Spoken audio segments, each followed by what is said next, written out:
नमस्ते मित्रमैत्रिणींनो, Rashmi's accountancy classes या YouTube चॅनलवरती आपले स्वागत आहे.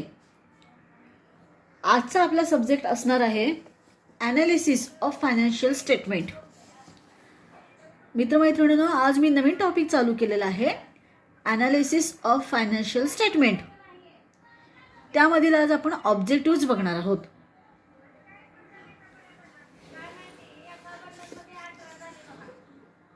From the point of view of business corner. From the point of view business corner म्हणजे काय? तर बिझनेसच्या दृष्टिकोनातून आपल्याला पहिल्यांदा ऑब्जेक्टिव्ह बघायचे. फर्स्ट आहे measuring the profitability. It help to know if the profits are increasing or decreasing. Second, it helps to assess the company's capacity to pay dividends.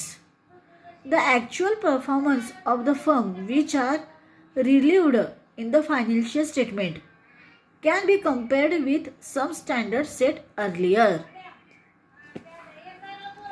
Measuring the profitability म्हणजे काय?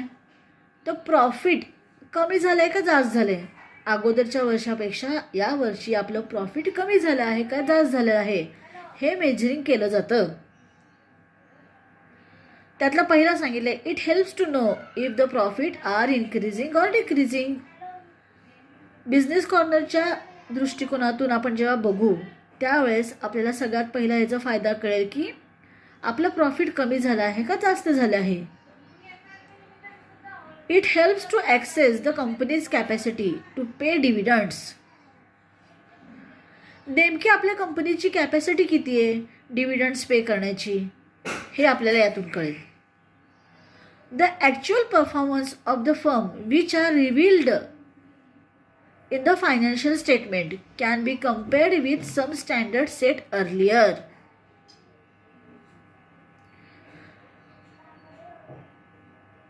याचा अर्थ काय झाला?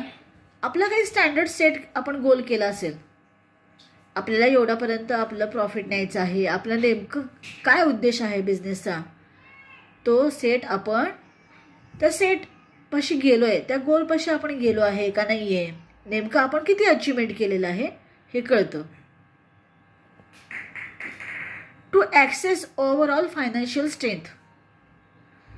Financial statement analysis enable the business organisation to decided on important issues facing them.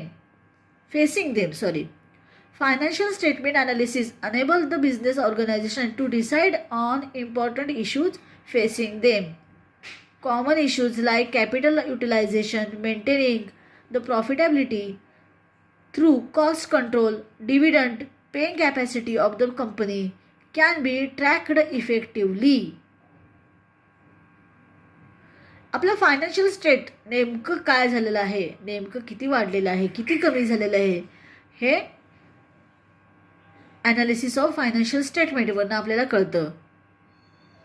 आपले business organisation important काही issues face केलेले आहेत का, नेमके काय युटिलाइज झाले, कॅपिटल युटिलाइज झालं आहे, मेंटेनिंग झालं आहे, प्रॉफिटेबिलिटी झालं आहे, कॉस्ट कंट्रोल झालं आहे, कॅपिटल युटिलायझेशन, डिव्हिडंड किती दिलं आहे आपण, हे सगळं बघण्यासाठी इफेक्ट दिसण्यासाठी ॲनालिसिस ऑफ फायनान्शियल स्टेटमेंट हा स्टेटमेंट यूज केला जातो.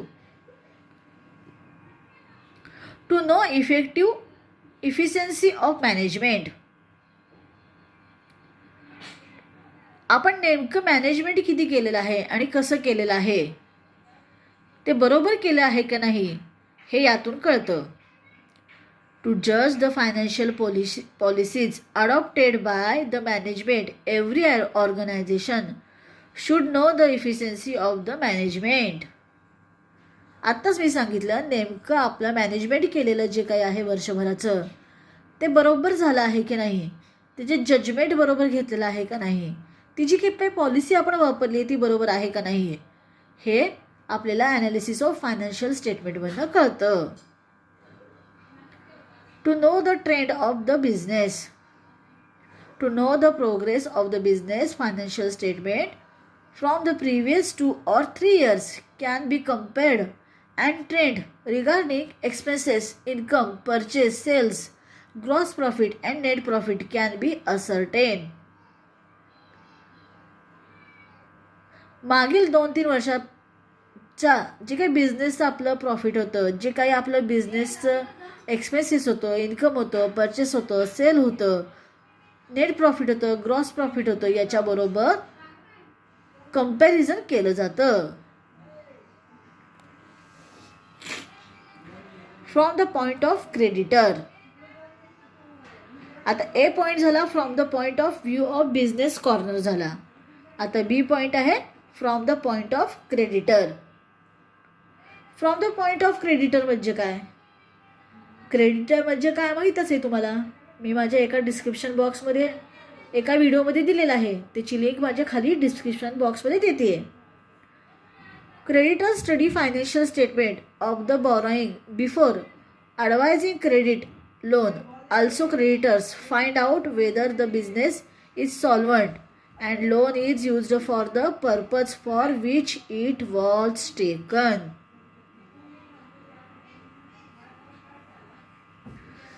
Creditor study statement जे काय केलेलं असतं,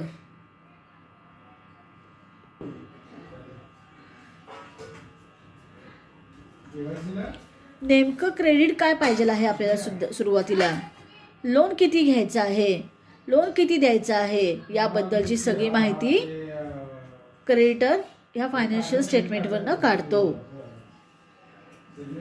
from the point of investor. Prospective investor make use of financial statement to assess the viability of investing in a business. Financial statement analysis are often used by investor and prepared by professional, thus providing them with the basis for making investment decisions. Investment करण्यापूर्वी या financial statement बघून फायनान्सची आपल्या बिझनेसची जी काही position आहे, नेमकं किती आपण इन्व्हेस्टमेंट करू शकतो, नेमकं इन्व्हेस्टमेंट केल्यानंतर आपल्याला त्याचा परतावा मिळेल का, नेमकं बिझनेसचं काय सिच्युएशन आहे, एखादा इन्व्हेस्टमेंट करण्यापूर्वी हे बघितलं जातं. From the point of employee.